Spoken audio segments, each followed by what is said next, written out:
بما ان انا بحب ورق العنب فجبت لك طريقه جديده مفتكاسه جامده من افتكاسات زينب اللي انا بحب اتابعها. جايبه طريقه لحشو ورق العنب اغرب من الغراب. شايفين معايا الفيديو عامل ازاي؟ نرمين بقى هتعمل نفس الطريقه دي.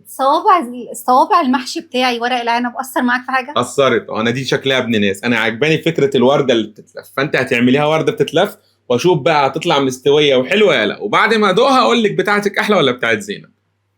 ايه الرجاله دي؟ هو كده الصراحه بتزعل. انا النهارده هجرب. ده انا بعمل لك صوابع منمنمه وسكر. هي ساميه بتعملها سكر بس من غير رز. انا لسه ما زلت عند رايي يعني. هنجيب ورق عنب مسلوق طبعا، يعني ايه، كل الطرق موجوده عندكم على الصفحه. الله يا سلام. طبعا هنرص بقى رصه كبيره هنا. طبعا انا غاسله البتاعه دي ومتظبطه وزي الفل. فيلا نرص بقى. انا هسيبك ترص واحده وانا هرص واحده. طب رص. ما انا عايز اعرف الاول. بصوا بقى، هناخد واحده كده يبقوا كلهم ايه، نص دي على نص دي. لازم عماد يعذبني. لا دي مش بعذبك، دي افتكاسه شكلها كويس. طب ده عايز اقول لك اسهل كتير من اللي احنا بنعمله. لا قولي في الوقت اللي هرصه كان زماني حشيته. مش عارفه. لا بس انا متوقع انها تكون كويسه. طب رص واحده تاني قدامي هنا، احنا عايزين كذا واحده. ماشي هي ترص لك. انا هرص مره واحده واحشي مره واحده. هرص اتنين مش ورق هرص عنب مسلوق كتير. بالطريقه المعتاده يا جماعه، يعني مش من غير افتكاسات. طب انا مش بعكسك. لا مش هعملها كده، بس يعني ايه، لو لقيت واحده صغنطوطه قوي لا ما تحطهوش، عشان انا عايزه ورقه كبيره عشان خاطر ما يتقطعش منه. الصغيره دي بصي قطعها. قطعها عماد. ايه عماد قطعها. لا يا نرمين، بس الورق مش ماسك نفسه. الله دي كبيره قوي، دي حلوه.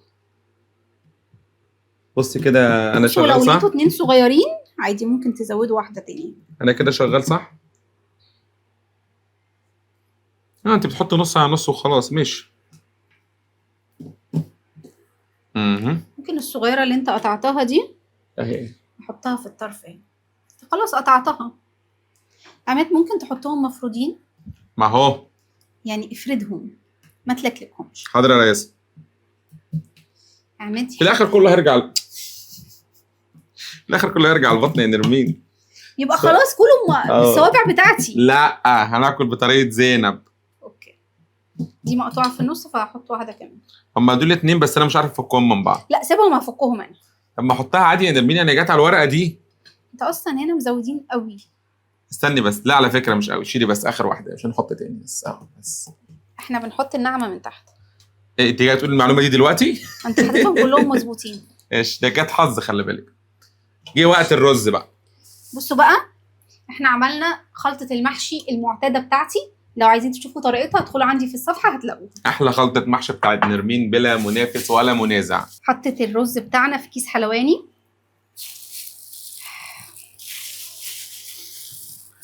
هي مش كل افتكاسات زينب للناس. هات بقى معلقه البتاع ده ولفيناها كده.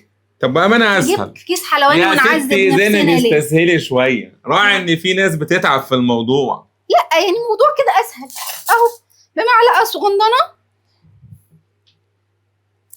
ونحاول نقلل الرز شويه، ما تقلقش عشان انا حاسه ان ده كتير قوي. ده هو مش كتير اهو، انا حاطط شويه صغيرين، انت حاطه لا كتير. ده كتير قوي اللي انت حاطه ده. ده كتير كده. الله يمسيكي بالخير يا ساميه. ماشي. على فكره ساميه احسن واحده بتلف ورق عنب. دي حقيقه. لكن بتعمله من غير رز. اللي هي اكلاته متوته يا جماعه، بتعمل احلى لفه ورق عنب. بصوا ممكن تركز معايا هنا ان لا مش مهم، انا مبسوط هنا. استني بس. لا ده كتير اللي انت حاطه ده، وانت عايز تحطه على الطرف. بتعدل عليا بتعدل عليا. انت عايز تحطه في الطرف، ان هنلفه ازاي كده؟ ما لازم في التلت الاولاني. انا ظبطت لك الكاميرا. يلا بقى هحط شويه طيب هنا. سيبيني، كان نفسي اكملها لوحدي. كمل يا ربي. انت هتلف بتاعتك كلها. لا مش موضوع لف، موضوع ان انت متعبه مش مدياني فرصتي. انا مش مديك فرصتي. انا بشتكي منك للناس. عماد حطها في التلت الاولاني مش في النص. التلت اللي فوق. ايوه هنا يعني. طب ماشي اهو. يا سلام. يا عماد اللي تحت قصدك؟ اسمها التلت اللي تحت. التلت اللي فوق، اللي فوق الناحيه دي. اللي فوق الناحيه دي. اللي فوق الناحيه دي. دي بالنسبه لك اللي فوق. دي اللي تحت، اللي فوق. خناقه الفيديو، هو تحت هنا وفوق هنا. هي بتقول لي هنا فوق. يا جماعه حد يوضح لها الاتجاهات. انا مشكلتي مش مشكله عندنا بامانه ده تحت. ما علينا. بصوا هنيجي دي نروح حاطينها كده ونلف. تاني هسيبك تلفها لوحدك. ما انا بتعلم منك عشان ما تزلش. هنلفها كده. سهله تصدقي؟ لا انت لازم تبقى ايه حاكمها عشان خاطر ما تفكش معاك. ايوه فهمت قصدك. انت لازم تعذبنا انت وزينب. لا على فكره دي شكلها هيبقى كويس. الله فكره سهله لللف دي، خلي بالك. طب بامانه انا متفائل. ماشي يا عم المتفائل. طب بامانه شكلها حلو. نيجي في الطرف التاني نروح ايه لفينها كده ونلف. لا دي بتاعتي، لف في بتاعتك انت، انا مش هاجي جنبك. يا لهوي على الاحباط. بصوا نفضل نلفها كده. اتاكد ان الكادر شغال كويس. شغال كويس يا ريس. استويني يا عماد، انا هخلص واحده واحده. ماشي. ونحاول ايه نحبكها شويه. انا هعمل زي دي ازاي؟ طيب دي مثاليه.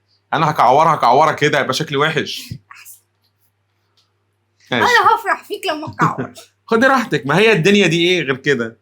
لف بقى، خديها. ايوه الله. استنى في حته هنا اتفتحت. ولما تتفتح خدوا ورقه عنب واقفلوها. ورقه صغنطوطه كده يعني ايه، نحاول ايه نصلح الوضع بقدر الامكان. اهو نلفها كده. مش عارفه يا زينب، ما تجيب لنا حاجه سهله يا زينب. بس عايز اقول لك بامانه هيطلع شكلها حلو قوي، وانا متوقع خير يعني ومتفائل، وكل حاجه فيها بتقول ان خير. بس كده نرمين عملت بتاعتها ونجحت فيها. ونجيب صينيه، طبعا هنضفها تاني من تحت، نكون دهنينها زيت ونروح حاطين فيها ورق العنب اللي احنا عملناه. واجد الدور الحماسي الفنان الكبير عماد. مش نرمين العكاكه اللي تعبتني معاها دي. قولوا له مين اللي تعب التاني. بص يعني مين شايفه؟ عماد بص يعني حاول ايه. دي بتاعتي وانت قلت انا مش هتدخل فيها. لا ما انت حاول ايه تحبها. انت قلت انا مش هتدخل فيها. مش هتدخل. يا رب تطلع شكلها وحش. يا ربنا هتطلع شكلها وحش. انا عمري ما اعمل حاجه شكلها وحش عشان انا قلبي ابيض من جوايا وربنا مش بتفرقش معايا الوحش. وربنا مش هينصرك عليا ابدا. انا عارف. عماد عايزه تضغط عليها كده كده هتفك. مش انا ضغط عليها جدا على فكره. لا مش مضغوط عليها. صدق شغال. يلا يجي منك. يا جماعه الفن ده بصوا لعبتي انا مش لعبه نرمين صدقوني. دي مش مضغوط عليها بس انا ايه هسمع كلام نرمين وهي كده عسل. اول لف بقى معكوسه. بص اهي معكوسه. يا ايوه الله عليا. ايوه كمان واحده اهي. عظمه بامانه احلى من بتاعتها. شايفين طالعه عامله ازاي يا جدعان؟ بتاعت عماد يا جماعه. ايوه بقى. نروح حاطينها في الصينيه. هنكمل الباقي ونرجع لكم. وبعد ما خلصنا لف طبعا ونرمين اتمرمطت فيهم، نحط على كل واحده شريحه ليمون زي كده عشان تديله مزازه.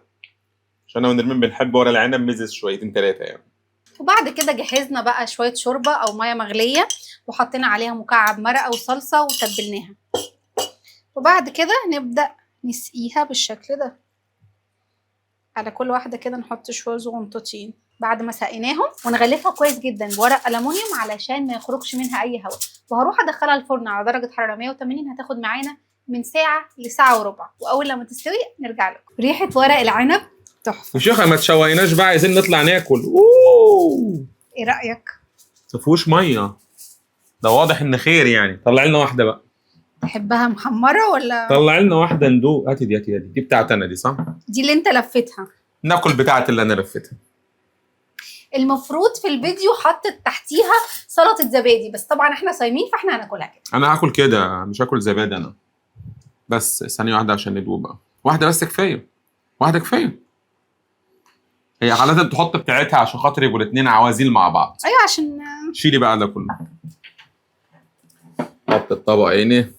انت كل بتاعتك وانا اكل بتاعتي. اوكي. بصوا بقى ورق العنب مستوي. كبيره قوي مش عارفه. شكلها مغري بصراحه. مين عينه في صباع ورق العنب ده؟ انطونيوس عينه في الصباع. عليا خلطه محشي. ده غرور عادي. حلوه. تصدقوا ورق العنب لما بيستوي في الفرن بيبقى ليه نكهه مزازه خاصة؟ جامده بجد، تحفه الصراحه عجبني. حلو قوي. بالظبط. طب يا زينب تحفه، بس طبعا بتاع نرمين احلى، عشان نرمين بتعمله وصايه كده وشغل فاخر. بس فأنت هي بتاعك بالنسبه أحلى. للتسويه بتاعتها فعلا الفرن مدياله نكهه خطيره. ده الفيديو اللي معانا النهارده، اتمنى لو عجبكم الفيديو تشتركوا معانا في القناه، تعملوا فولو للصفحه، ونشوفكم مع فيديو جديد.